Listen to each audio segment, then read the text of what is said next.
ലഹരി നിർമ്മാർജ്ജന സമിതി ഒരുക്കുന്ന ബോധം ക്യാമ്പയിൻ്റെ ഇരുമ്പിളിയം പഞ്ചായത്ത് തല ഉദ്ഘാടനം നടന്നു. ഇരുമ്പിളിയം ഗവൺമെന്റ് ഹയർ സെക്കൻഡറി സ്കൂളിൽ വെച്ചായിരുന്നു പരിപാടി. ഇരുമ്പിളിയം പഞ്ചായത്ത് അധ്യക്ഷൻ PT ഷഹനാസ് പരിപാടി ഉദ്ഘാടനം ചെയ്തു. ലഹരിയുമായി ബന്ധപ്പെട്ടുകൊണ്ട് നിങ്ങൾ എന്നും വാർത്തകൾ കേൾക്കുന്ന നമ്മൾ പത്രങ്ങൾ നോക്കിക്കഴിഞ്ഞാൽ നമുക്കറിയാം, ഒരു ദിവസമെങ്കിലും ലഹരിക്ക് അടിമപ്പെട്ടുകൊണ്ട് പല കുട്ടികൾ ചെറുപ്പക്കാരാണ് ഏറ്റവും കൂടുതൽ അടിത്തായി പോകുന്നത്. അപ്പൊ ഇതൊക്കെ ഇല്ലായ്മ ചെയ്യുന്നതിന് വേണ്ടിയിട്ടാണ് പ്രത്യേകിച്ച് നമ്മുടെ +1, +2 കുട്ടികളാണ് നിങ്ങളിലൂടെ പുതിയൊരു സമൂഹം വളർന്ന് വരേണ്ടതുണ്ട്.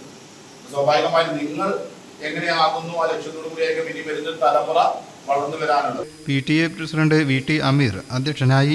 ലഹരി ബോധവൽക്കരണ ലഘുലേഖയുടെ വിതരണോദ്ഘാടനം പ്രിൻസിപ്പൽ ഡോക്ടർ GS ശ്രീലേഖ നിർവഹിച്ചു. ഡോക്ടർ MP ഷാഹുൽ ഹമീദ് ലഹരി വിരുദ്ധ പ്രതിജ്ഞ ചൊല്ലിക്കൊടുത്തു. LNS സംസ്ഥാന വർക്കിംഗ് അധ്യക്ഷൻ OK കുഞ്ഞിക്കോമു മുഖ്യപ്രഭാഷണം നടത്തി. LNS പഞ്ചായത്ത് അധ്യക്ഷൻ KK ഹംസ സ്വാഗതം പറഞ്ഞു. മണ്ഡലം അധ്യക്ഷൻ KM അബ്ദുറഹ്മാൻ, ഭാരവാഹികളായ K Siddique Haji, K Mujeeb Rahman, Noorul Abid Nalakath, Mahesh, NSS programme officer Hajara, Sajeesh എന്നിവർ സംസാരിച്ചു. News bureau, Valanchery.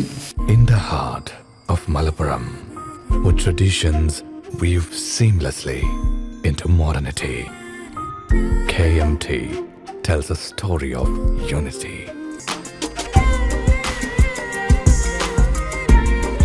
Redefining beauty, transforming generation. KMT Silks, Perinthalmanna and Kottakkal.